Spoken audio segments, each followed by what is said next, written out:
बिस्मिल्लाहिर्रहमानिर्रहीम। अस्सलाम वालेकुम। Advocate Asif Nadeem A to Z tax consultant से आपको अपने चैनल पे वेलकम कहता हूँ। नाज़रीन, आज का जो हमारा टॉपिक है ये है कंपनी रजिस्ट्रेशन के हवाले से। इसके अंदर मैं आपको बताऊंगा कि कंपनी की कौन कौन सी इकसाम है, किस किस टाइप की आप कंपनी पाकिस्तान के अंदर रजिस्टर करा सकते हैं। इसके अलावा आपको कंपनी रजिस्टर कराने के बाद कौन कौन से स्टेप्स हैं जो कि फॉलो करने पड़ते हैं, मंथली बेस पे, क्वार्टरली बेस पे और एनुअली बेस पे।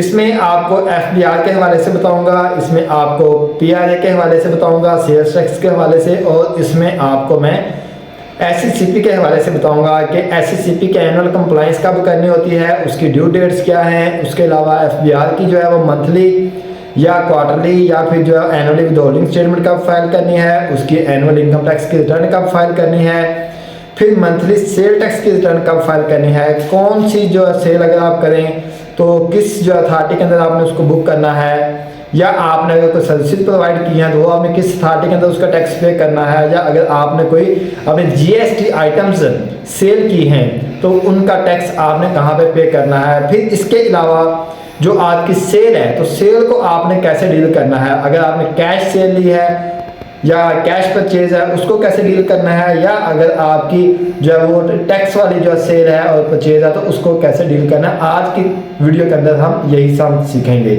तो चलें नाज़रीन स्टार्ट करते हैं। स्टार्ट करने से पहले आपने अगर अभी तक मेरा चैनल सब्सक्राइब नहीं किया, जल्दी से चैनल को सब्सक्राइब करें और साथ लगे बेल आइकन को लाजमी दबा दें ताकि जैसे ही नई वीडियो अपलोड हो तो आप तक उसका नोटिफिकेशन पहुँच सके। अच्छा जी, अब सबसे पहले तो मैं आपको ये बताऊंगा कि कंपनी पाकिस्तान में कौन कौन सी कंपनी आप रजिस्टर करा सकते हैं, ठीक है। अच्छा, इसमें अगर मैं बात करूं पार्टनरशिप की तो पार्टनरशिप जो है वो आती है फर्म, वो उसको आप कंपनी नहीं कह सकते। बात कर मेरे क्लाइंट है तो मुझे कॉल कर कहते हैं कि सर हमने जो है ना वो फॉर्म सी लेना है कंपनी का, ठीक है, या मुझे कहते हैं कि सर हमने कंपनी रजिस्टर करानी है और वो रजिस्ट्रार के पास करानी है, तो उसको आप कंपनी नहीं कहेंगे बल्कि वो आपकी फर्म रजिस्ट्रेशन होगी, उसको हम पार्टनरशिप फर्म कहते हैं। अच्छा, एक तो आ जाता ही है आपके पास पार्टनरशिप फर्म अगर आप बड़े बिजनेस की बात करें तो। उसके अलावा अब बात करते हैं SCCP से रजिस्टर्ड कंपनी की। तो SCCP से रजिस्टर्ड जो कंपनीज होती हैं उसमें सबसे पहले आपके पास प्राइवेट लिमिटेड कंपनी आती है जिसमें मिनिमम आपको 2 डायरेक्टर चाहिए होते हैं, यानी कि दो लोग चाहिए होते हैं। एक बंदा उसमें से CEO पॉइंट हो जाता है, दूसरा बंदा आपका डायरेक्टर प्लस जो डायरेक्टर आ जाता है, ठीक है। और जो CEO होता है वो डायरेक्टर भी होता है प्लस CEO भी होता है। फिर इसके बाद एक जो है नेक्स्ट जो कंपनी की फॉर्म है वो आ जाती है SMC private limited. SMC private limited में एक मतलब क्या है कि सिंगल मेंबर कंपनी, मतलब उसमें सिंगल बंदा होता है और वही बंदा जो अपनी कंपनी का CEO भी होता है और वही बंदा जो अपनी कंपनी का डायरेक्टर होता है। तमाम जो जितने मामलात हैं वो उसी बंदे ने जो है वो देखने होते हैं। अच्छा, इसके बाद फिर एक आ जाता है LLP यानी कि लिमिटेड लाइबिलिटी पार्ट जो है ना वो फर्म, ठीक है, या कंपनी, ठीक है। इसमें LLC आ जाता है, मतलब ये वाली एग्जाम है।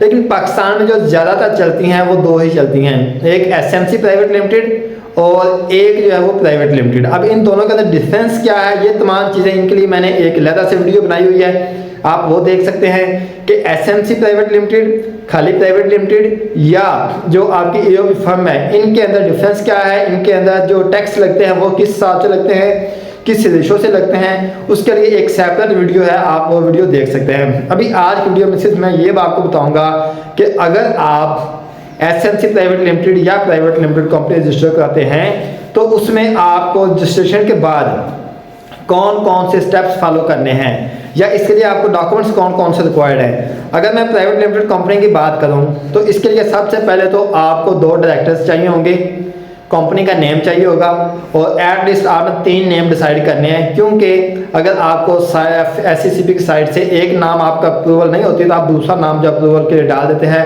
अगर उसकी भी नहीं होती तो फिर आप तीसरे नाम के लिए अप्लाई कर सकते हैं। अच्छा, इसमें एक तो आपके जो कंपनी का नेम हो गया, उसके बाद फिर आपको मिनिमम 2 डायरेक्टर्स चाहिए। इसमें उन डायरेक्टर्स के आपको CNIC की कॉपी चाहिए, आपको उनका ईमेल चाहिए, उनका मोबाइल नंबर चाहिए ताकि उनके लॉगिन क्रिएट हो सके, क्योंकि दोनों के सेपरेट लॉगिन क्रिएट होंगे। देन इसके बाद आपको जो है वो मेमोरेंडम जो है वो चाहिए होता है, आर्टिकल एसोसिएशन चाहिए होता है और ये तमाम डॉक्यूमेंट्स। फिर उसके बाद रेंट एग्रीमेंट, देन उसके बाद आपको जो है वो एक जो है वो जो यूटिलिटी बिल है, जिस एड्रेस का रेंट एग्रीमेंट होगा उसी एड्रेस का आपने यूटिलिटी बिल बनाना है, यानी कि वो आपने देना होता है। अच्छा, अब यहाँ पे अक्सर बात आती है कि सर अभी हमारे पास रेंट एग्रीमेंट तो नहीं है, लेकिन रेंट एग्रीमेंट अगर ना भी हो तो कम से कम आपके पास एक ऑथेंटिक एड्रेस होना चाहिए, और वो एड्रेस और जो यूटिलिटी बिल के ऊपर, जो बिजली के बिल के ऊपर जो एड्रेस है, वो दोनों एड्रेस सेम होने चाहिए, उनमें कोई डिफरेंस नहीं होना चाहिए। तो रेंट एग्रीमेंट आप बाद में भी बना सकते हैं। तो ये तमाम डॉक्यूमेंट्स हैं कंपनी की रजिस्ट्रेशन के हवाले से। अब इसमें जो मेमोरेंडम एसोसिएशन है और जो आर्टिकल ऑफ एसोसिएशन है, ये जो आपका कंसल्टेंट है जो आपकी कंपनी रजिस्टर करा रहा है, ये उसने खुद तैयार करने होते हैं। वैसे तो आपको SCCB की साइट से मिल जाते हैं, लेकिन ये उसने कंसल्टेंट ने आपको खुद भी जो है वो तैयार करने होते हैं। अच्छा, इसमें सबसे इम्पोर्टेंट जो चीज़ है इस प्रोसेस में वो ये है कि आपकी प्रिंसिपल एक्टिविटी क्या है, आप काम क्या करना चाह रहे हैं, वो एक्टिविटी लाजमी है। वो एक्टिविटी कोड आपको लाजमी जो मालूम होना चाहिए, या आपको एक्टिविटी लाजमी मालूम होना चाहिए। मतलब आप मैन्युफैक्चरिंग का काम करना चाह रहे हैं, आप जो है वो सप्लायर बनना चाह रहे हैं, आप जो है सर्विस प्रोवाइडर हैं, नेचर ऑफ बिजनेस आपकी जो है वो क्या चीज़ है, ये आपको मालूम होना चाहिए। ये प्रोसेस होने के बाद अप्लाई किया जाता है कंपनी के जो है वो नेम रिजर्वेशन के लिए, लोगन क्रिएट किए जाते हैं दोनों डायरेक्टर के, फिर उस पर कंपनी रजिस्ट्रेशन के लिए अप्लाई किया जाता है। देन जब कंपनी का नेम रिजर्व हो जाता है, फिर डॉक्यूमेंट्स अप्लाई करते हैं, तमाम डॉक्यूमेंट्स अटैचमेंट करते हैं, उनकी मेमोरेंडम की, CNIC की, आर्टिकल एसोसिएशन की, तमाम चीज़ों की जो अटैचमेंट करते हैं, उसकी पेमेंट करते हैं और कंपनी को प्रोसेस में डाल देते हैं। उसके बाद बात का होता है कि ऑब्जेक्शन भी आते हैं SCCB की तरफ से, 2-3 दफ़ा भी ऑब्जेक्शन आ सकते हैं, एक दफ़ा भी आ सकता है, और बाद का कोई ऑब्जेक्शन भी नहीं आता और आपकी कंपनी या वन गो में ही रजिस्टर्ड हो जाती है। अब यहाँ पे मेन जो चीज़ है वो यहाँ से शुरू होती है। कंपनी रजिस्टर कराना कोई बड़ी बात नहीं है, कंपनी हर बंदा रजिस्टर करा लेता है, कंपनी को रजिस्टर कराने में कोई मसला नहीं है, कंपनी इजीली आपके रजिस्टर्ड हो जाएगी। लेकिन कंपनी रजिस्टर कराने के बाद जो मेन चीज़ है वो शुरू होती है टैक्सेस के हवाले से, कि आपने उसको FBR को कैसे डील करना है कंपनी में, आपने जो है वो SCCB को कैसे डील करना है बाद में एनुअली, और फिर आपने अपने जो सेल टैक्स की जो अथॉरिटी है उसको कैसे डील करना है। अच्छा, जब आप कंपनी रजिस्टर कराएंगे SCCB से, तो आपका जो FBR का कंपनी का जो एंट्री है ना वो ऑटो क्रिएट हो जाएगा। उसके बाद कुछ लोगों का जो ख्याल होता है कि जी इसका जो सेल टैक्स है वो भी ऑटो रजिस्टर होगा, ऐसा नहीं है। सेल टैक्स के लिए आपको बाद में अलग से अप्लाई करना पड़ता है। अच्छा, जब आपकी कंपनी रजिस्टर्ड हो जाएगी, उसके बाद प्रोसेस क्या है कि आपके जो है ना वो पता चलता है कि आप किस कैटेगरी में काम कर रहे हैं। फॉर एग्जांपल, आप जो है वो एक चीज़ें जो है ना जनरल जो है ना वो ऑर्डर सप्लायर हैं, ठीक है, या आप सर्विस के रिलेटेड आपकी जो है ना कंपनी है। तो अगर आपकी कंपनी सर्विस प्रोवाइडर है और आप पंजाब के अंदर रह के सर्विस प्रोवाइड कर रहे हैं, तो फिर आपको पंजाब रेवेन्यू अथॉरिटी के अंदर रजिस्टर्ड होना पड़ेगा लहदा से। जब आप पंजाब रेवेन्यू अथॉरिटी के अंदर रजिस्टर्ड हो जाएंगे, अगर आप सर्विस प्रोवाइडर हैं, तो फिर आपको अपनी मंथली सेल टैक्स की रिटर्न फाइल करनी पड़ेगी सेल टैक्स ऑन सर्विसेज के ऊपर। यानी कि जब भी आप किसी इंडिविजुअल पर्सन को या किसी कंपनी को आप जो सर्विस प्रोवाइड करेंगे, आप उनको सेल टैक्स की इनवाइस करेंगे। अब उसमें सेल टैक्स के जो रेट है वो डिफरेंट है, 19.5% भी है जो कि इंटरनेट के ऊपर है, फिर आपका 5% भी है जो कि सॉफ्टवेयर वगैरह के लिए है, फिर आपका 16% है, ठीक, इस तरह फिर आपको 4% भी है। मतलब डिफरेंट जो है तमाम का रेट डिफरेंट है। तो वो जिस कैटेगरी में आप होंगे, आप उस कैटेगरी के मुताबिक आप जो सेल टैक्स इनवाइस जो है वो जो इशू करेंगे, क्रिएट करेंगे। अच्छा, अगर आप सेल जो है वो सर्विसेज की नहीं प्रोवाइड कर रहे, मतलब आप सर्विसेज प्रोवाइड नहीं कर रहे, आप जो है कोई जनरल ऑर्डर सप्लायर हैं या आपको चीज़ें मार्केट से उठाते हैं और आगे आप किसी थर्ड पर्सन को जो चीज़ें बेचते हैं, इस सूरत में क्या होता है कि आपने अपने आप को एज अ GST यानी कि सेल टैक्स ऑन गुड्स या सेल टैक्स ऑन जो है ना आइटम जो होता है, आप GST के अंदर आपने अपने आप को रजिस्टर कराना होता है, जो कि FBR के अंदर रजिस्टर्ड होता है। अच्छा, इसमें मेन जो चीज़ है वो ये है कि जब आप इन दोनों में से किसी एक अथॉरिटी में रजिस्टर हो जाएंगे, तो आपको मंथली जो अपनी सेल टैक्स की रिटर्न है वो आपको फाइल करनी ही करनी है। अगर आपकी पूरे मंथ के अंदर कोई सेल हुई है, तो फिर आपने सेल इनवाइस के मुताबिक आपने अपनी टैक्स की रिटर्न फाइल करनी है मंथली। अगर आपकी सेल नहीं हुई तो आपने नील की रिटर्न फाइल करनी है, लेकिन रिटर्न लाजमी फाइल करनी है। अगर आप किसी मंथ में अपनी सेल टैक्स की रिटर्न फाइल नहीं करते, तो एक मंथ की सेल टैक्स की रिटर्न ना फाइल करने का जो फाइन है वो 10,000 रुपये है। यानी कि एक मंथ अगर आपने अपनी फाइलिंग नहीं की सेल टैक्स की, तो आपको 10,000 रुपये तक जुर्माना हो सकता है FBR की तरफ से, या PR की तरफ से आपको फाइन हो सकता है। अच्छा जी, नेक्स्ट बात करते हैं कि जब हम सेल टैक्स वाला प्रोसेस खत्म हो जाएगा, उसके बाद कहते हैं कि कुछ जो है ना मेरे क्लाइंट्स हैं वो कहते हैं कि सर हम तो, हमारा सिस्टम ये है कि हम जो है वो सेल जो हमारी है वो भी हम कैश पे करें और जो परचेज है चीज़ों की वो भी हम कैश पे करें। इस सूरत में क्या होगा कि जो आपकी सेल है, ठीक है, उसको तो आप जो है ना डिक्लेयर करेंगे। चलें अगर आपके जो है ना कैश पे डिपेंड कर रहा है, मे भी कि आप उसको कम ज़्यादा करके कर सकते हैं डिक्लेयर, ठीक है, या आप थोड़ा बहुत अपना रेवेन्यू शो करें क्योंकि आपके बैंक उसमें इन्वॉल्व नहीं है। इसी तरह जब आप परचेज करेंगे कैश पे, तो परचेज को भी आप जो है अगर आप कैश पे कर रहे हैं उसमें आप टैक्स को इन्वॉल्व नहीं कर रहे, तो आप जो उस परचेज को अपने एनुअल इनकम टैक्स के अंदर आप उसको एज अ परचेज नहीं जो शो कर सकते। क्यों? क्योंकि जब आप सेल जो है ना वो करते हैं तब, और जब आप परचेज करते हैं, जब आप कोई चीज़ परचेज करते हैं उस वक्त आप एक विद होल्डिंग एजेंट भी हैं, यानी कि जिस बंदे से आपने चीज़ें परचेज की हैं वो बंदा आपको सेल टैक्स की इनवॉइस करेगा, और फिर जब आप उस बंदे को पेमेंट करेंगे तो आप उसकी पेमेंट में से विद होल्डिंग करेंगे।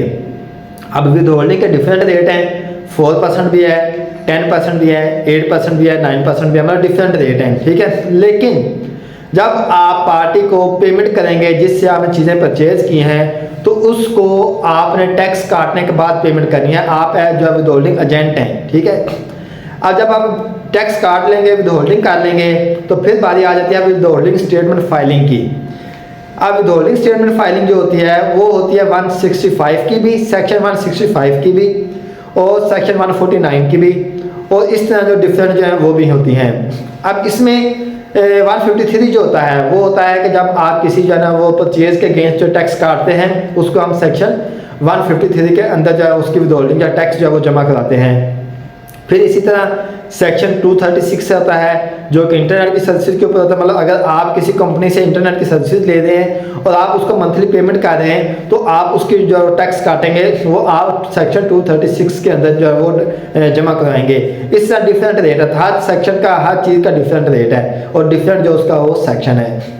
अच्छा, इसकी आपने फाइलिंग करनी है जो वो आप मंथली बेस पे भी कर सकते हैं। जो विद होल्डिंग स्टेटमेंट फाइलिंग करनी है वो आप मंथली बेस पे भी कर सकते हैं, वो आप क्वार्टरली बेस पे भी कर सकते हैं, या आप बाय एनुअल भी कर सकते हैं, ठीक है। और फिर आपने इसकी एनुअल स्टेटमेंट भी फाइल करनी होती है। अगर आपके पास कोई एम्प्लॉयज़ काम कर रहे हैं, आपके पास कोई स्टाफ है और उनकी सैलरी अगर 50,000 से ऊपर है, मतलब उनकी सैलरी अगर टैक्सेबल है, तो ये भी आपकी लाइबिलिटी है, आपकी कंपनी की लाइबिलिटी है कि आप उनका एम्प्लॉयज़ का टैक्स डिडक्ट करेंगे सैलरी में से, और फिर उसको सेक्शन 149 के तहत गवर्नमेंट को जमा करवाएंगे, ठीक है। और फिर आप उसकी भी विद होल्डिंग की स्टेटमेंट फाइल करेंगे। अगर आप नहीं करते तो आपको उस पर भी पेनल्टी हो सकती है। नेक्स्ट बात आती है कि हमने एनुअल एफडीआर का जो कंपनी का एनुअल स्टेटमेंट है वो क्या क्या फाइल करनी है। तो सबसे पहले तो आपने जो एनुअल जो है वो 165 की फाइलिंग करनी होती है। फिर उसके बाद बारी आती है आपके एनुअल इनकम टैक्स की रिटर्न की। अब एनुअल इनकम टैक्स रिटर्न के लिए लाजमी है कि आपके पास प्राइवेट लिमिटेड कंपनी की सूरत में आपके पास ऑडिट रिपोर्ट होनी चाहिए, और ऑडिट रिपोर्ट जो है वो आपकी सीए फर्म की होनी चाहिए। मतलब बगैर सीए फर्म के आप ऑडिट रिपोर्ट नहीं लगा सकते। आपकी ऑडिट रिपोर्ट जो है वो सीए फर्म की होनी चाहिए, मतलब चार्टर्ड अकाउंटेंट की जो है वो फर्म है उसकी आपकी जो ऑडिट रिपोर्ट होनी चाहिए। आपके अकाउंट्स बनेंगे, उसकी बेस पे आपकी ऑडिट रिपोर्ट इशू होगी। जब ऑडिट रिपोर्ट इशू होगी उसके बाद आपने क्या करना है, आप उसकी बेस पे आपने अपनी इनकम टैक्स की रिटर्न फाइल करनी है। फिर आपने अपने एससीसीपी के अंदर एनुअल कंप्लाइंस करनी होती है। एनुअल कंप्लाइंस मतलब आपके हर साल जो है फॉर्म 29 दोबारा से फाइल होता है, फॉर्म 45 जो है वो दोबारा से फाइल होता है। ये तमाम जो फॉर्म है वो जो है फाइल होते हैं। इनके साथ आपकी टैक्स की रिटर्न भी जाती है, इनके साथ आपकी ऑडिट रिपोर्ट भी जाती है। ये तमाम चीज़ें जो है वो जाती हैं। फिर बैंक के सर्टिफिकेट वगैरह ये तमाम चीज़ें होती हैं। अब यहाँ पे एक पॉइंट हो रहा है कि कुछ लोग कहते हैं कि अच्छा जी हमने जो परचेज़ की है वो हमने सेल पे वो कैश पे की थी परचेज़, तो अब उसको हम अपनी टैक्स रिटर्न में कैसे फाइल करेंगे। तो मैंने जैसा कि पहले आपको बताया कि जो भी परचेज़ आपने कैश पे किया उसको आप अपनी टैक्स रिटर्न में एज अ परचेज़ शो नहीं करेंगे।